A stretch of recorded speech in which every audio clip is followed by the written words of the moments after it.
আমাদের হাতে দিবেন, এই আমানতটা যাতে আমরা রক্ষা করতে পারি এই দোয়াটাও করবেন। কারণ ভোট দিয়ে কিন্তু শেষ হয় না, ভোটের পরে যে আমানতটা ঘাড়ে আসে এটার পুঙ্খানুপুঙ্খ হিসাব মানুষের কাছে না দিতে হলেও যে আল্লাহর কাছে এবং আমাদের খোদার কাছে দিতে হবে, যে আমি এই ভোটটা নিয়ে আমি কি করছি, আমি মানুষকে সুবিচারের মধ্যে নিয়ে আসছি কিনা। এই আমানতটা জানি আমাদের হাতে সুন্দরভাবে আসে, এই প্রত্যাশা আমি আপনাদের কাছে চাই। আমার এখানে পরিবারের অনেকেই আছে, আমাদের পরিবারের আব্বা আম্মা, আমার শ্বশুর শাশুড়ি, আমার ননাস ননদ, আমাদের দুলা ভাই, আমাদের পরিবারের সবাই এখানে আছে যারা হয়তো স্টেজে আসছে না।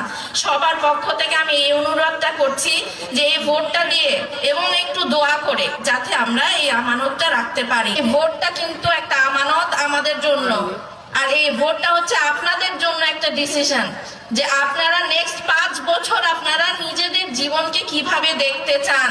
এটা কিন্তু 1-2 মাসের কথা না, এটা 5টা বছরের কথা। এবং এই 5 বছর পর যখন আরেকটা ইলেকশন হবে, এইখানে যে স্ট্যান্ডার্ডটা সেট করা হবে ওইটার উপরেই কিন্তু পরের 5 বছরটা গঠিত হবে। সেই জন্য এই 5 বছরটা আপনার যে ডিসিশনটা নিতে যাচ্ছেন ইলেকশনের সময়, এই 5 বছরটা এই জন্য এত এত জরুরি। একই মাটি থেকে উঠে আসা আমরা মানুষ, আমাদের প্রত্যেকের অধিকার আছে এই মাটিতে।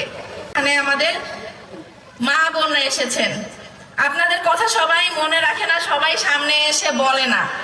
আপনারা পিছন থেকে সংসারের হাল ধরে থাকেন, ভাই হাজবেন্ড এবং আপনাদের বাবাদের সব ধরনের শক্তি যোগান পিছন থেকে, কিন্তু সামনে এসে কিন্তু সেটা কেউ আপনাদের নাম উচ্চারণ করে না।